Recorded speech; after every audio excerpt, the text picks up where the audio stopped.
session. Just started to record. Yeah. So we were the last paragraph was very relevant. Again, all the lines are relevant, but just stressing upon a few lines here. Just a second.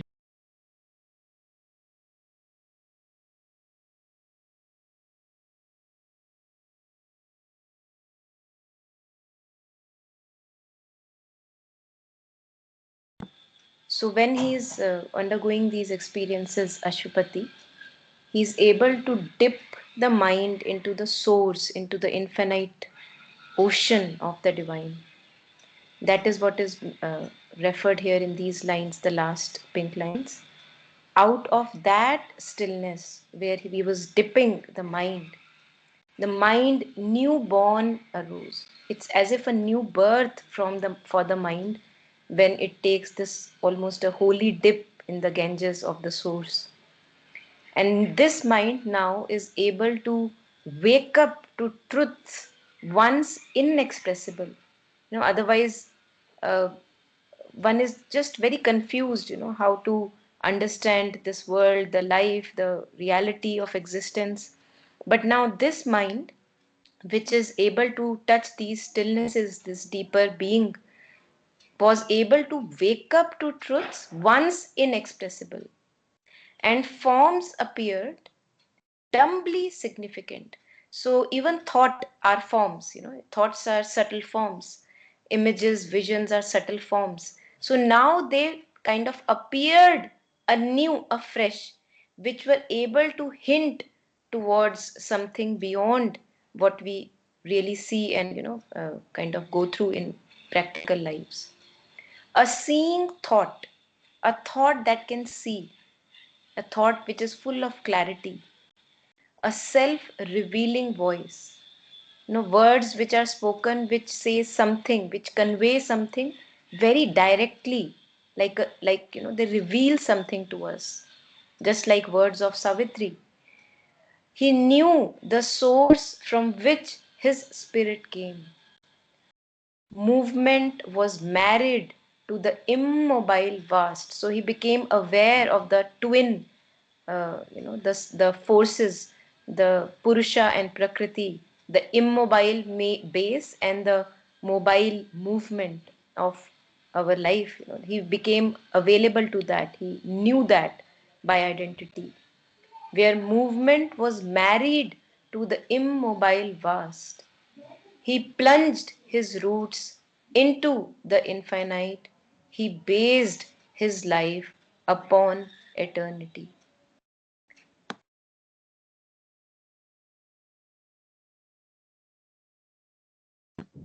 So now he was able to plunge his roots. Like I really loved these words, like I am plunging my roots, knowing this, yes, this is where I need to be. You are plunging, you are anchoring deeply yourself in that infinite, the source that you have now touched.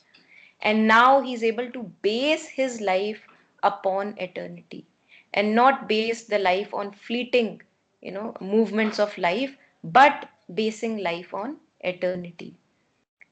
From here comes, the divine strength. Then we are able to follow some divine guidance, some inner truth in our life. So that was the last paragraph that we did. Yeah. And now again, this continues in the next stanza also, that what is the nature of these experiences, what really is happening. Very important and relevant lines today also for each one of us. Let's see. So who would like to read the yellow?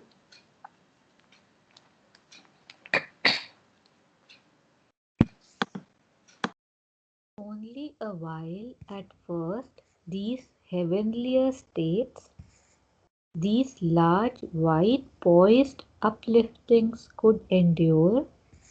The high and luminous tension breaks too soon, the body's stone stillness and the life's hushed trance. The breathless might and calm of silent mind, or slowly they fail as sets a golden day. Thank you. So, I think again, very, very relevant practical experiences for each one of us on this path. So we know that many a times we are able to experience in our lives extreme poise, stillness, and maybe some really, light, full of light, a phase full of light, few moments full of light. But then we see that we are not able to remain there, as if we are pulled down.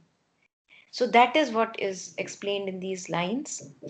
Only a while at first. So it was very short at first that Ashupati is able to drench himself in these movements or experiences. Only a while at first, these heavenlier states, these large, wide poised upliftings could endure.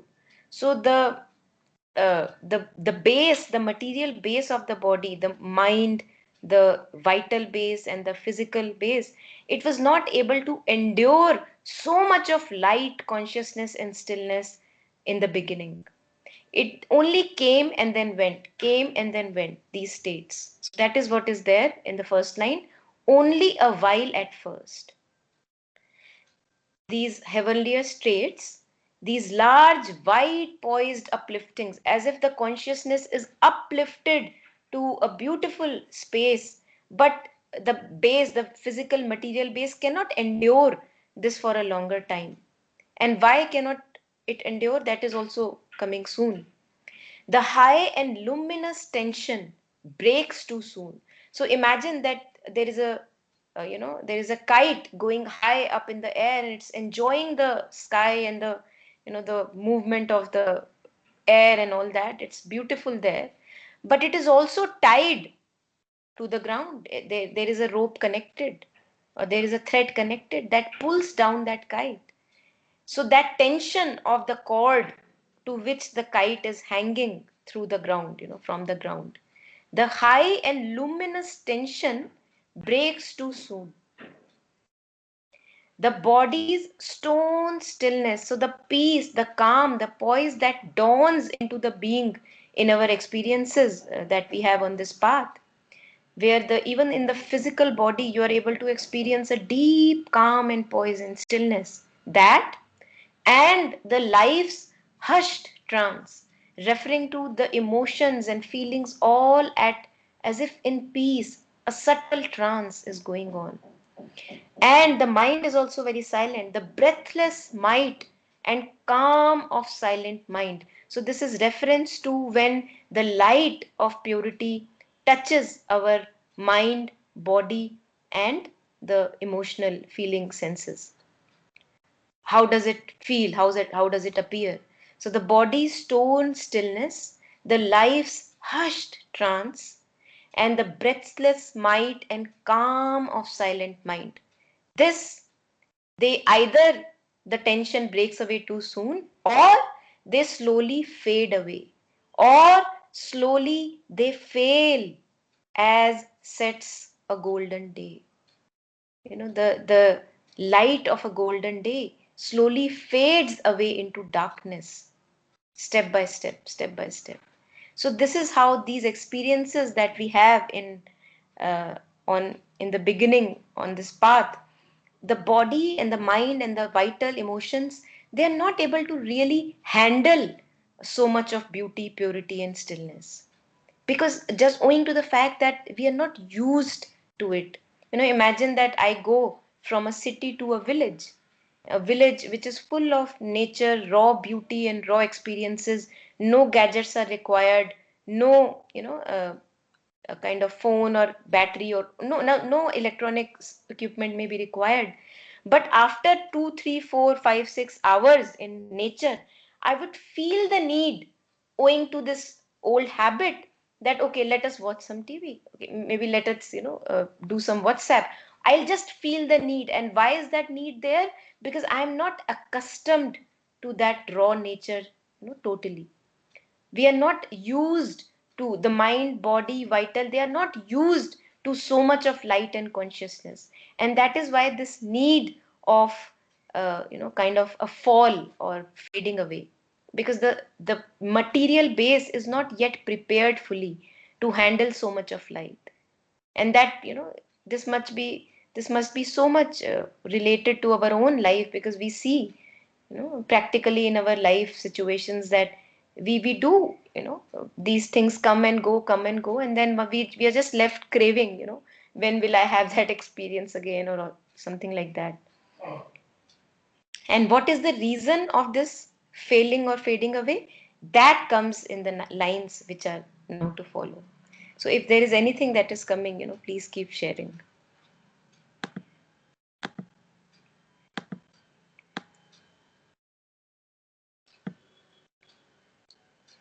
Yeah. The restless nether members tire of peace, a nostalgia of old little works and joys, a need to call back small familiar selves, to tread the accustomed and inferior way, the need to rest in a natural pose of fall. As a child who learns to walk can walk not long, replace the Titan will forever to climb. On the heart's altar, dim the sacred fire. Sacred fire. Yeah.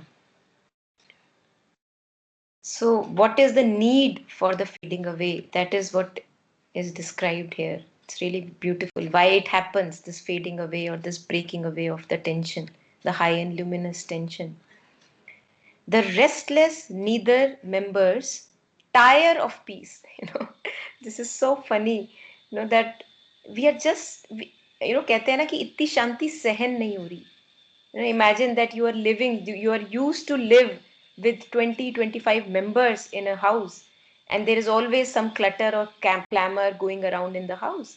So one day, when all the members in the house are gone out for some movement, and you are all there by yourself, in the beginning it will appear very, very weird. You will not be able to tolerate so much of peace. So it's almost like that shanti sehen nahi ho rahi, itni shanti sehen nahi ho rahi. The mind says, oh my god, this is not it, this is not it, I cannot be so silent and calm. The emotions will again feel agitated because they are not used to so much of stillness. So the restless neither members, the lower members of the family, the mind, the vital emotions, and the physical, the restlessness in the physical, they just get tired of the peace. It's hilarious, that we just get tired of that light of consciousness or the stillness or poise. A nostalgia of old little works and joys.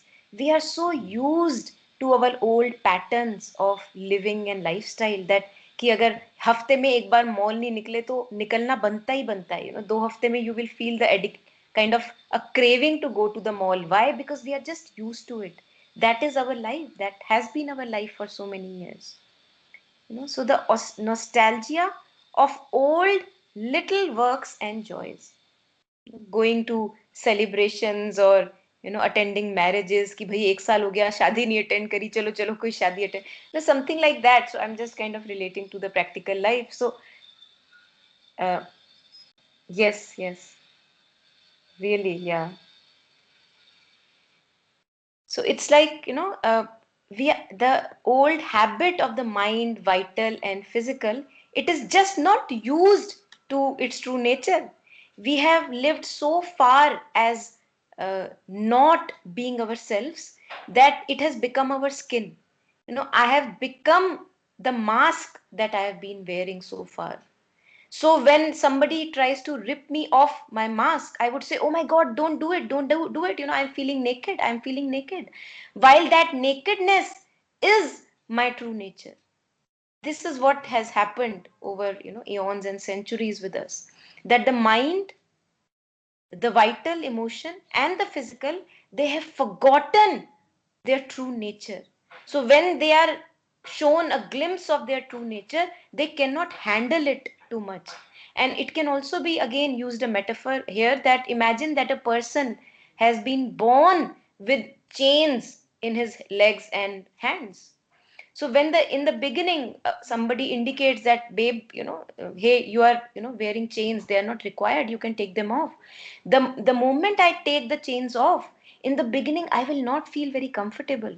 Maybe I'll say that after 1 hour, put the chains on, put the chains on, because I'm not feeling easy. I'm not feeling easy. This is not real.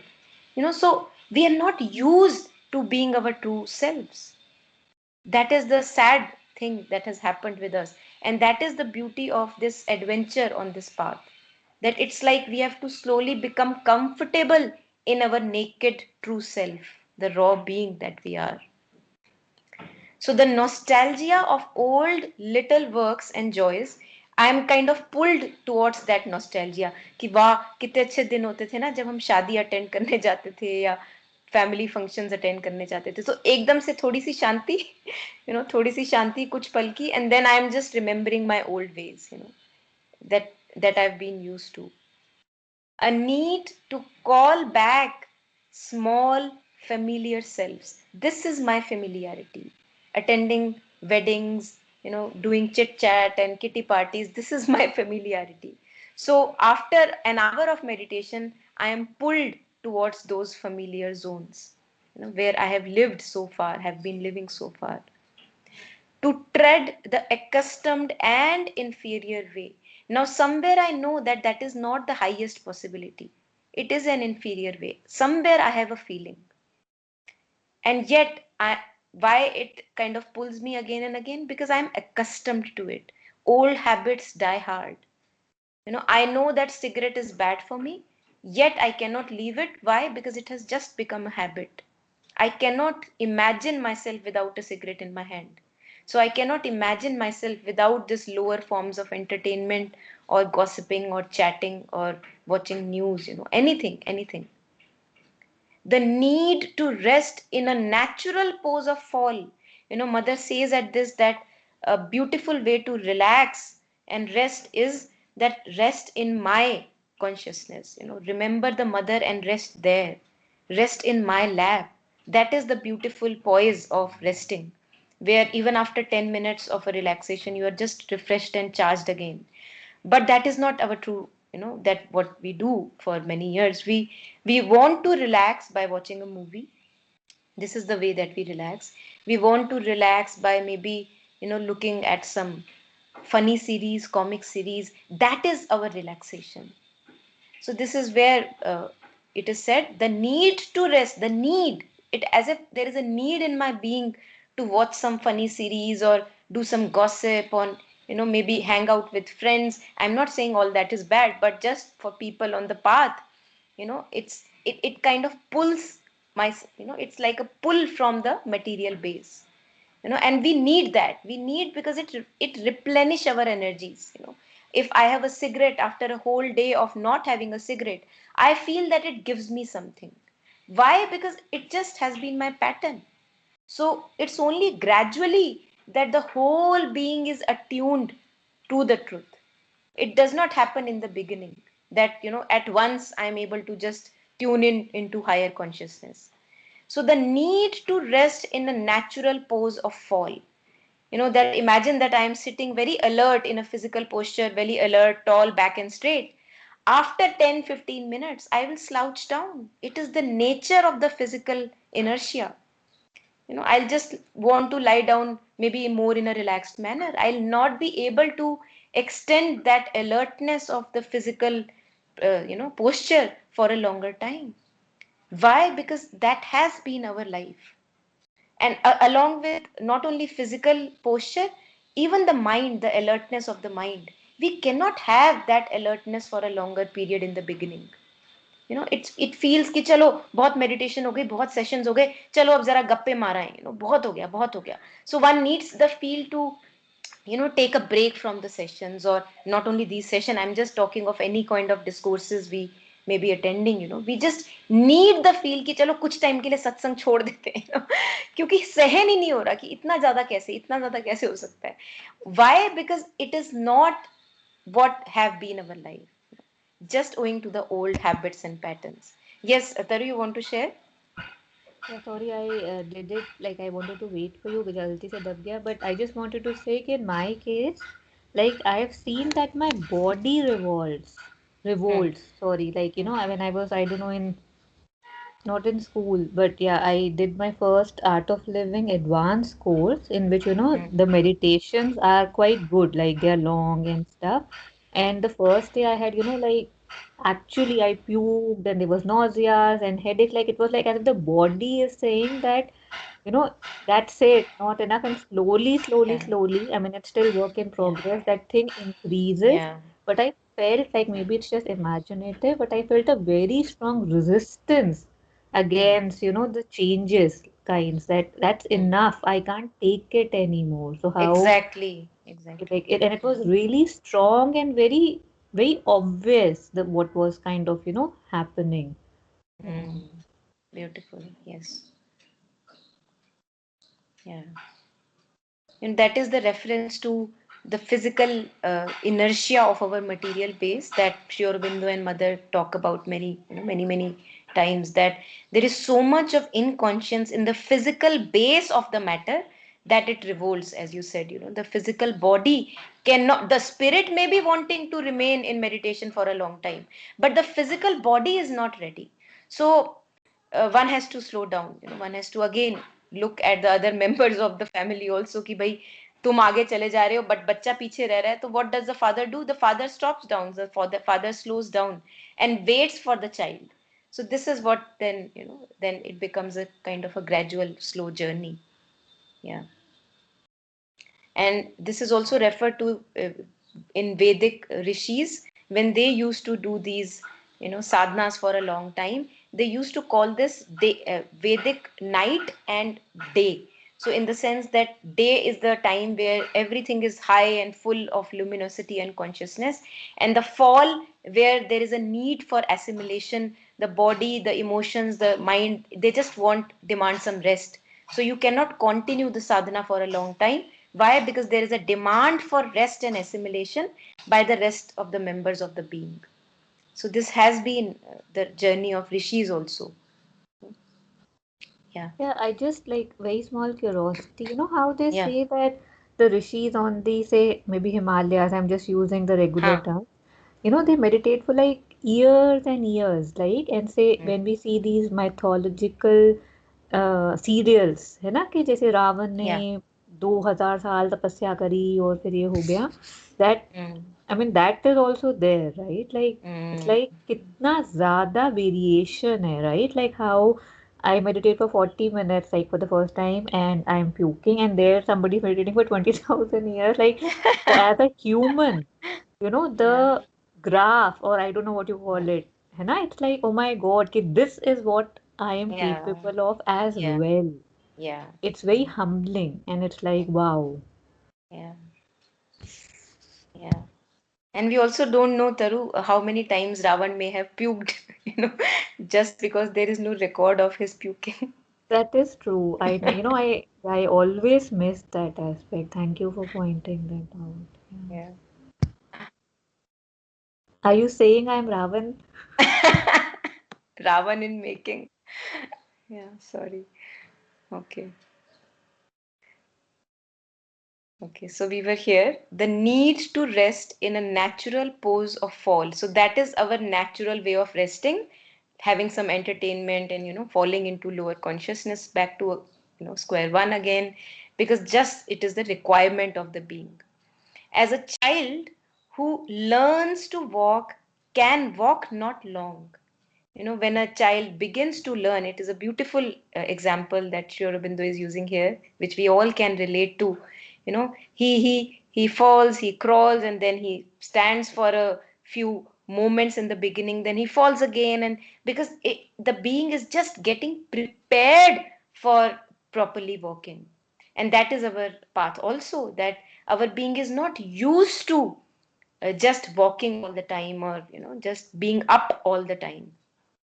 As a child who learns to walk can walk not long, replace the titan will forever to climb. So, as if this need for the child to rest replaces even the titan will. Titan means superhuman, superhuman will, that yes, in in my enthusiasm there is an inward will which says, yes, I want to go on and on and on this spiritual path.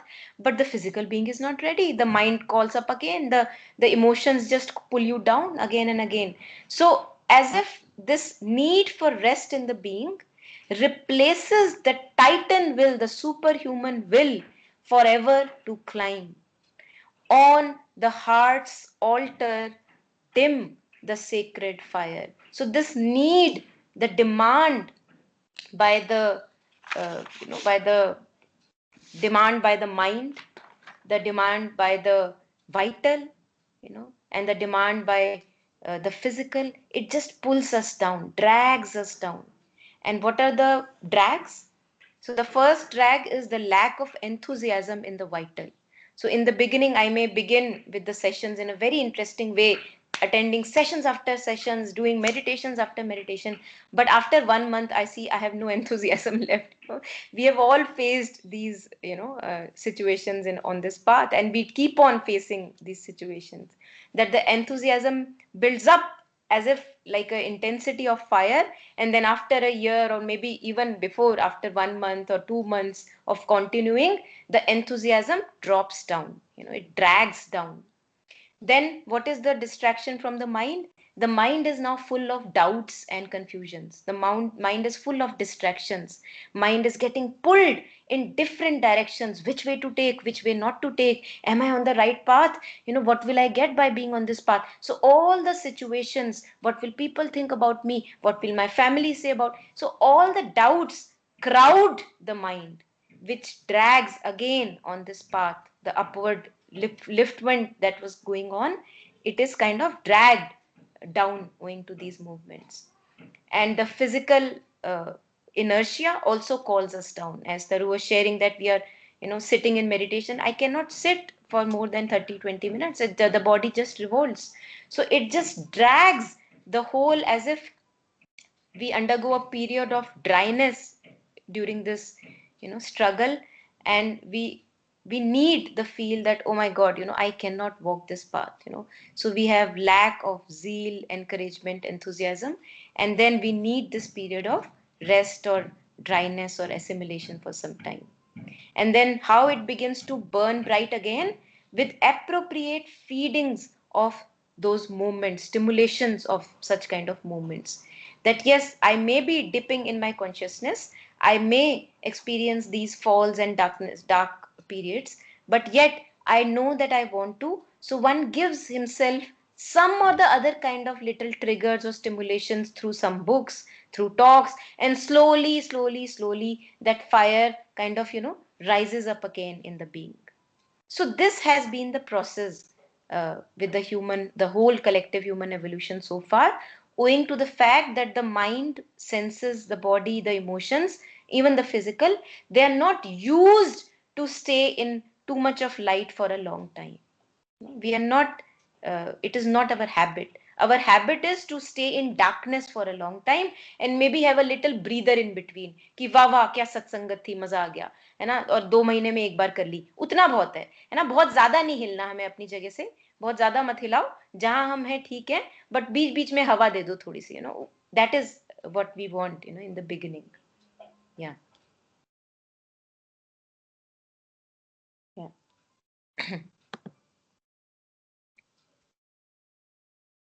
Yeah, this we covered. Dim the sacred fire, the sacred fire of aspiration, movement on this path is dimmed for some time, right? Yeah, who would like to read this in yellow? Shreya, you want to read?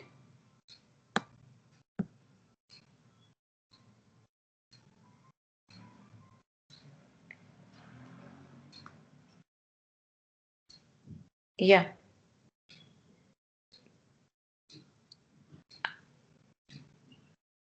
Are you speaking, Shreya? I can't hear you.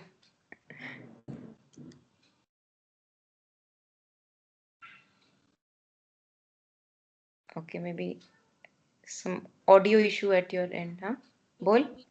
हाँ, अब आ रही है आवाज, बोलो. Yes. An old pull of subconscious chords renews. It draws the unwilling spirit from the heights. or a dull gravitation drags us down to the blind driven inertia of our base. This too the supreme diplomat can use. He makes our fall a means for greater rise. Yes. So this old pull, old pull of subconscious chords renews. So as if that pull, imagine that one is flying the kite. So बहुत मजे से kite fly कर रही है इधर उधर और एकदम से the person who is holding the thread, it pulls the kite down because there is a cord that is attached, right? So the kite is pulled down suddenly. An old pull of subconscious, the patterns that rule us, the tendencies that rule us, that, as if it feels to me many a times that we have been captured, as if the house, the temple has been captured by tendencies, patterns of behavior and thoughts and all that. And it is not my house anymore. It is the tendencies that live in this house. So this old pull of subconscious patterns, tendencies of thinking, behavior, emotions, it renews itself. It shows that, hey, I am also there. You cannot fly so high. I am also there. So it pulls me down as if I am the kite and it pulls me down the cord. It draws the unwilling spirit from the heights. So the spirit is not willing really. If it was only for the spirit and not for the neither members, the mind, the vital, and the physical, the spirit will remain in the sky forever. But that's not the case. The spirit is tied as if to the mind, the body, the vital, the senses and emotions. So it is pulled down through this subconscious. Or a dull gravitation drags us down. Either this sudden pull happens, or what happens, we are gradually dragged owing to the inertia of our physical material base, the body, that is, the material that our body is made of is a very inconscient material. It is full of tamas and inertia. So that drag of that heaviness of inertia, it drags the spirit down, the unwilling spirit. A part of me wants to stay in the higher realms, but the body is not ready. It drags me down. I fall asleep after 30 minutes of meditation. I cannot handle alertness in satsangs for a longer time. After 40 minutes or 1 hour, my mind just wanders away. I don't even know where it goes. It just wanders away. Some emotion comes and pulls me away. So that is what happens. It drags us down slowly to the blind driven inertia of our base, the physical inertia, the elements that our body is made of. They just drag it down, the physical base. But it's not that sad. It may appear sad in the beginning, but Sri Aurobindo gives it a really light punch here, very interesting punch. This too, the supreme diplomat can use. Now, the falls are also used for a diplomatic reason. Who is a diplomat? A diplomat is a person who would make use of all circumstances. अच्छा ये हो गया, चलो ये use कर लेते हैं. अच्छा ऐसा हो गया, चलो मैं इसको ऐसे यूज कर लेता हूँ. So everything will be made use of. Diplomatic. People say that you are very diplomatic in nature. किसी भी राह चल पड़ते हो. Huh? So the supreme diplomat will make use even of our falls and failures. How?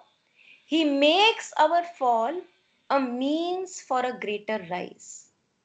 Now, whenever such falls or inertia or dragging down happens on this path, we get to know something more about ourselves.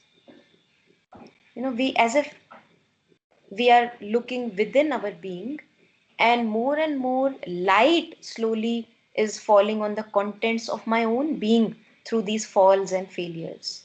So nothing really happened that should not have happened. Anything that happens is made use of. That is the beauty. That is the beauty. Why? Because when we fall from the heights of touching these skies in our experiences, some part, some light and illumination of that light comes down in that failure. So the failure is not completely dark failure now anymore. Owing to the experiences that I have touched in my life on this path, when the next time I fall, the fall will be not as dark as my falls earlier. Why? Because some part of the light of supreme truth comes along hand in hand in that fall, hidden in that fall. And that is what which makes me realize that what was the reason that I failed and now what can be done about it. So that light of truth and illumination also follows this failure. He makes our fall a means for a greater rise. Yeah. Keep sharing if there is anything.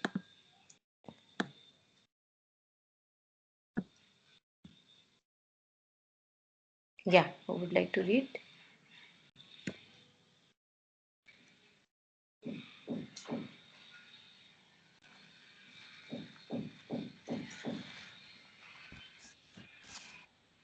For into ignorant nature's gusty field, into the half-ordered chaos of mortal life, the formless power, the self of eternal life, follow in the shadow of the Spirit's descent, the twin duality forever one chooses its home mid the tumults. Tumults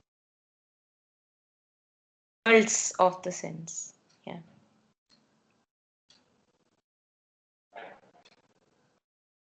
So how does the supreme diplomat use the fall for a greater rise? That is what is described here. For into ignorant nature's gusty field, full of pulls and sways here and there, into the half ordered chaos of mortal life, the formless power, the self of eternal light, follow in the shadow of the spirit's descent. Now, the spirit is descending owing that it has been pulled by the distracted mind, by the agitated emotions, or the physical inertia. The spirit has been pulled from that high state of consciousness. But this formless power, the self of eternal light, it follows that pull. It goes into that darkness along with that, failure. Follow in the shadow of the Spirit's descent.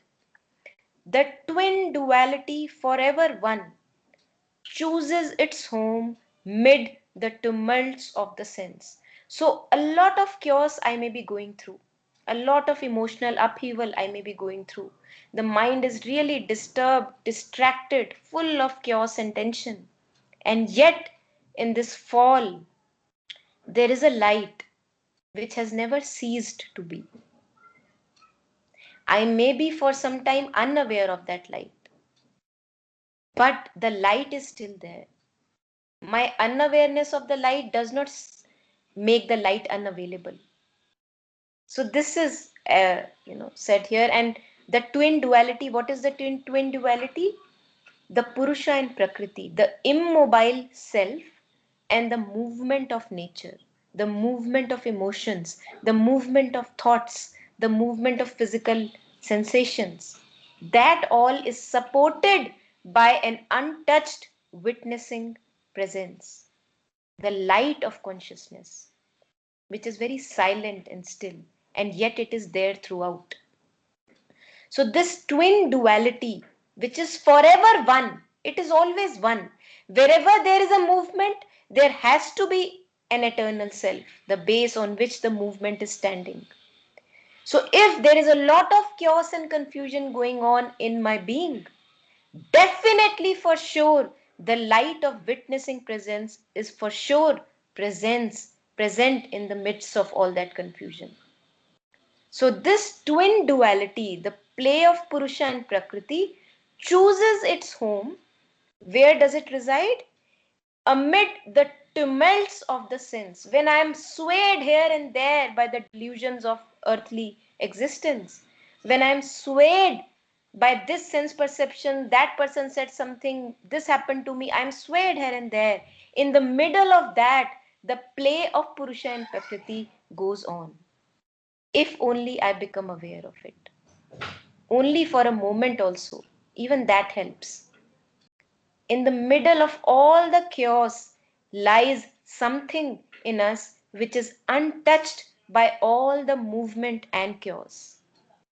Can I become aware of that? And that is the light of intelligence, the guiding light of intelligence, which does not make itself really appear so loud, but it is always present. And it is owing to its presence that the movement and the confusion and the doubt and all the drama can go on. It's almost like owing to the presence of the screen. Can I watch a movie on the screen? If the screen was not immobile and silent, I will not be able to watch a movie on the screen.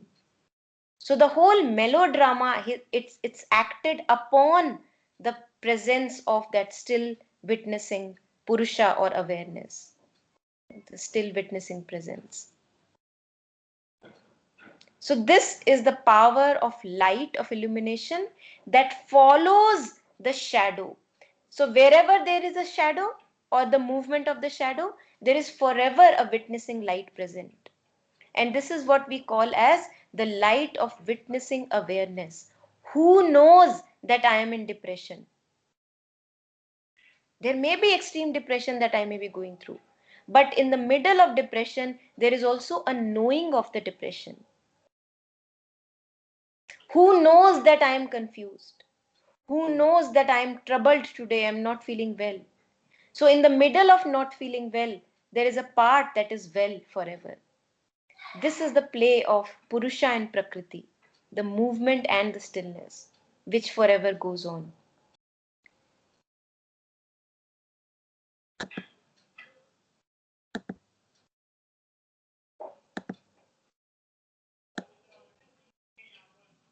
Yeah. Who would like to read next? He comes unseen into our darker parts, and curtained by the darkness does his work, a subtle and all knowing guest and guide, till they too feel the need and will to change. All here must learn to obey a higher law. Our body's cells must hold the immortal's flame. Yeah,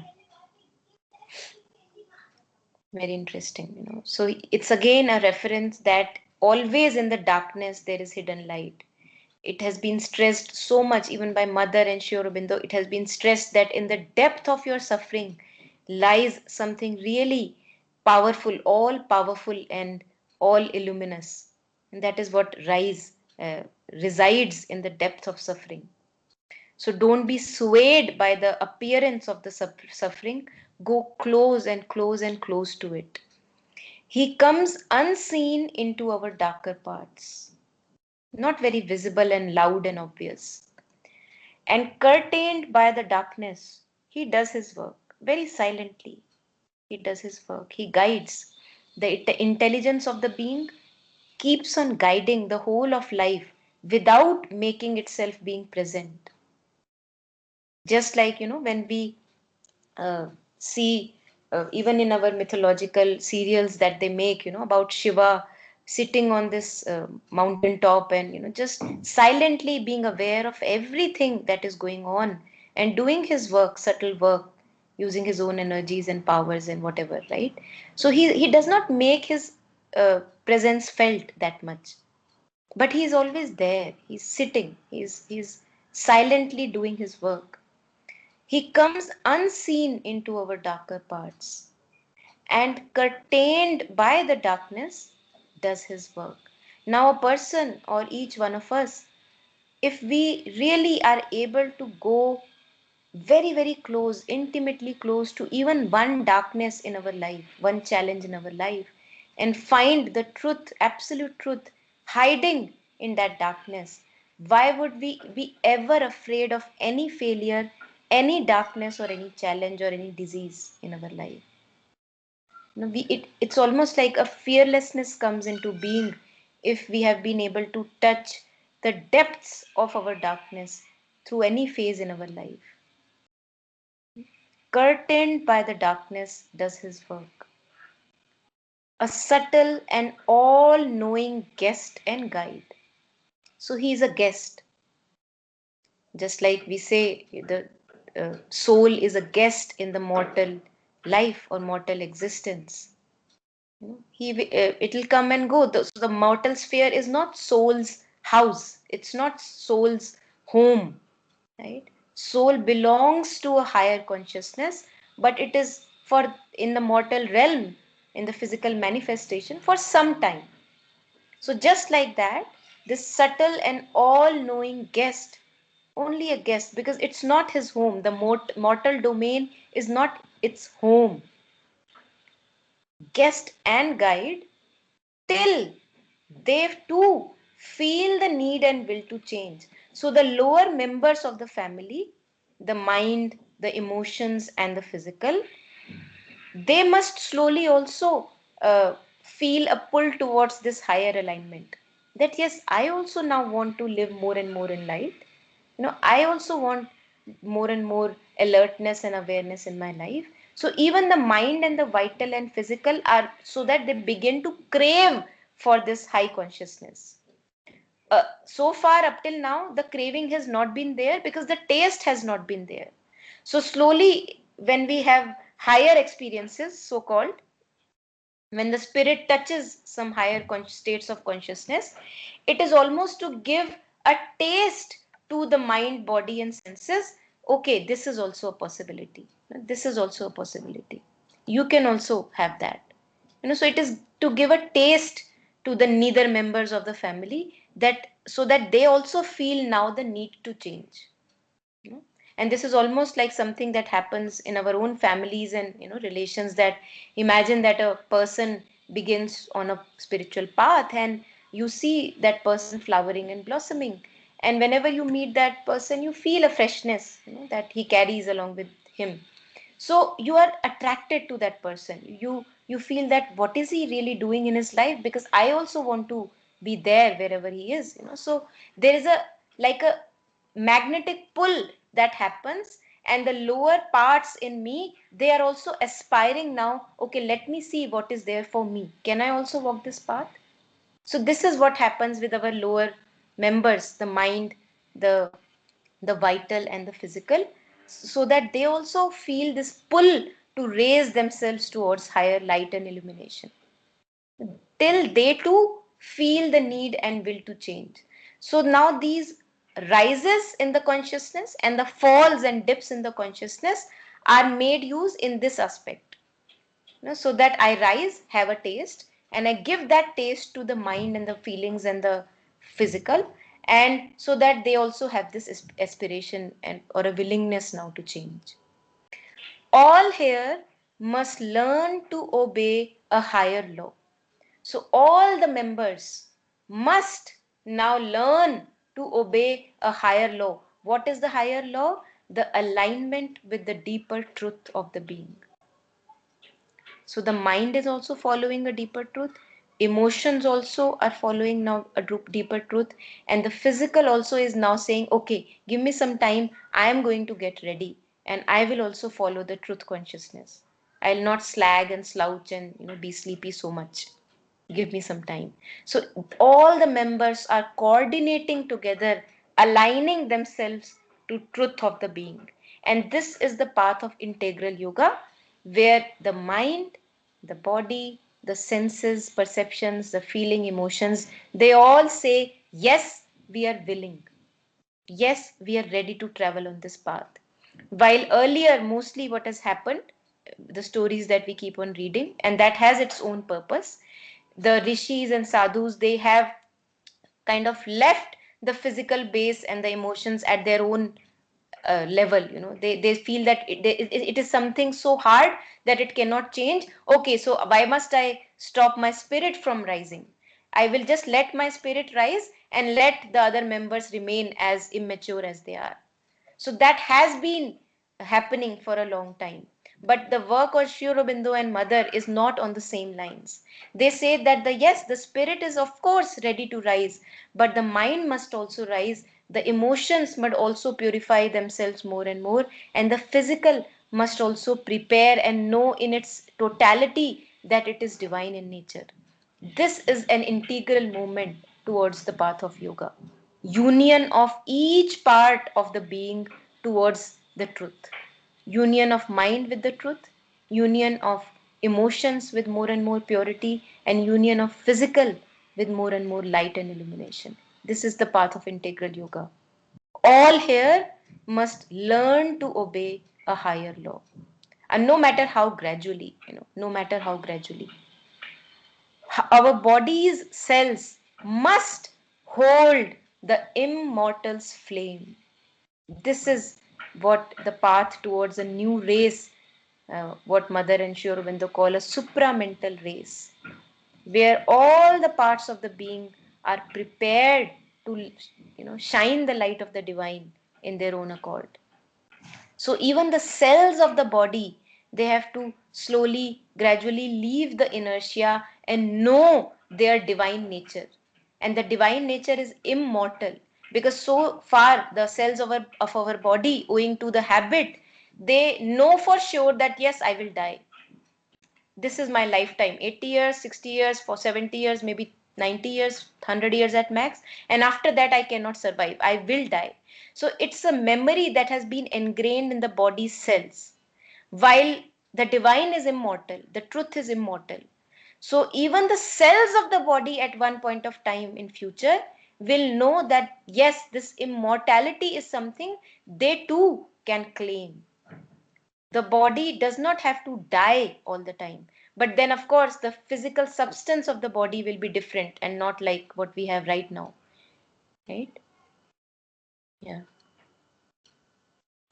And else what will happen if this is not followed? Just I'll just read the continuing last two lines. uh, Else would the spirit reach alone its source. So as we were sharing that the earlier rishis and even many masters have done, that they were not able to work on the mind, emotions and matter. So what they did, they left all of that to its own natural dubious fate कि अच्छा मरता है तो मरे, मुझे पता है कि तेरा तो कुछ नहीं होने वाला.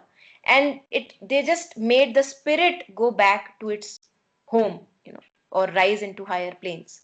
Else would the spirit reach alone its source, leaving a half saved world to its dubious fate. Dubious fate. Why dubious? Because then everything is doubtful. We don't know whether they will all anytime be able to really rise up to the consciousness which can be their potential. A mind can be an illumined mind. Emotion can be purer and purer. Physical body can know for itself that yes, I am immortal, full of divinity. But in absence of that collaboration happening, it will all be left half done labor in its ruins, dubious fate. Will not be able to do much there. Yeah. Yes, Shreya. Okay.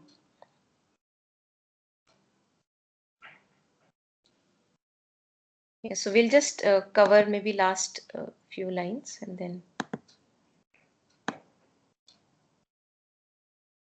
Yeah, maybe up till this point we can do here.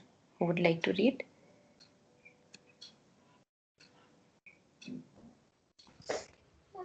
Nature would ever labor unredeemed, our earth would ever spin unhelped in space, and this immense creation's purpose fail, till at last the frustrate universe sank undone. Even his godlike strength to rise must fail, his greater consciousness withdrew behind, dim and eclipsed his human outside strove to feel again the old sublimites, bring the high saving touch, the ethereal flame, call back to its dire need the divine force. Yeah. Yes.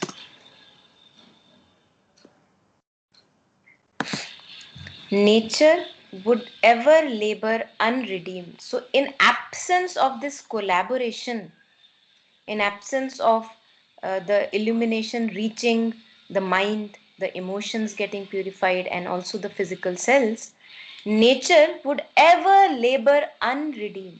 Because the process of evolution of nature at its own pace, it is so slow and dragging that it will never happen almost. Nature would ever keep on laboring but unredeemed. There is no savior that will save or evolve the nature to its heights. Our earth would ever spin unhelped in space. In the beginning in Symbol Dawn, we read that the earth is just spinning and spinning and spinning as if in space out of its mechanical routine of spinning. So this mechanics will go on forever, but in absence of a conscious collaboration, this will just be unredeemed. It will never achieve its highest potential, all the parts of our being. And this immense creation's purpose fail till at last the frustrate universe sank undone. So, in absence of human collaboration with the divine, in absence of each one of us waking up to our own truth and living a life from that truth, what will happen? What can happen? The purpose of this creation will fail. The creation, the purpose of creation, as it appears from these words, is that the mind must achieve its highest light and live according to that guidance. The emotions must become purer and purer and live according to divine guidance. And even the physical cells must live according to a divine light, the divine truth, the immortality. But if we are not readying ourselves, this will fail. The purpose will not be achieved. And at last, what will happen? The frustrated universe, because it is not happening, it is not happening. Okay, what to do? Okay, let it sink down, and maybe some other new creation can happen, right? Because this creation is not collaborating, this humanity is not collaborating. So let it sink down then. Let it dissolve into a manifestation again, and let maybe new manifestation arise, because this evolution is not really going where it was supposed to go in absence of that collaboration. So this is a possibility. This immense creation's purpose failed till at last the frustrate universe sank undone. Even his godlike strength to rise must fall. Again, a reference to Ashupati, that yes, although he is really in his strength, he has a godlike will and strength, very strong, and that is why he's having all these experiences, going so far and far and far. Yet it must also fall back. It must also go back, because the neither members, the mind, emotions, and physical, they also need purification. The spirit can just not just go rising up and up and up, not caring about the other members of the being. His greater consciousness withdrew behind. So now imagine that there is a family of 4 or 5 going. The father or the mother is, they can walk faster, so they are in front. But they're also little children. They are very slow. They are not really very great in their walking pace. So at every now and then, the father and the mother have to slow down. They have to pause. They have to withdraw their pace. So this is what is a reference here, that his greater consciousness withdrew behind. It gave it a pause so that the other members also catch up to the speed. I think this is also what is coming to me in a reference to Kabir's song, where Kabir says, "Zara halke gaadi haako, O Ram gaadi wale." That that I am not able to follow you and your pace. So please be slow. I am very dragging in my speed. Please be a little slow. Please be a little slow. Yeah.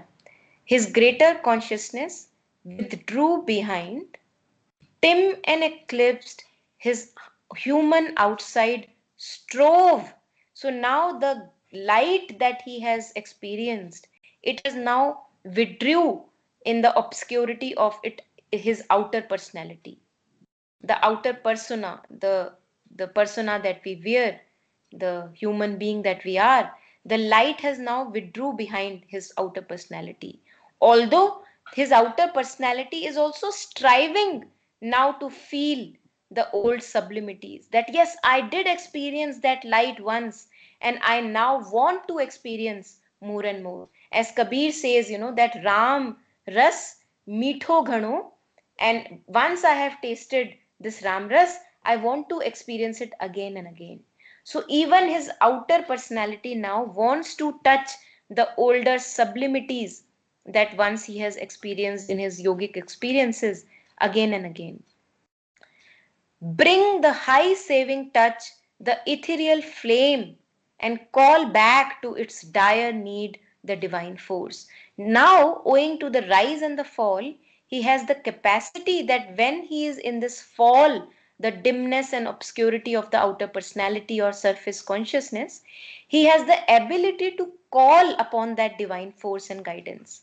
How? Because he has now been in touch with that guidance. He knows that yes, that divine guidance exists owing to his rises in consciousness. So whenever he falls now into the outer persona or surface consciousness, he can pray. He can call the divine force because it is really needed urgently to uplift the other members of the being, the emotions, the thought, and the physical consciousness. Yeah.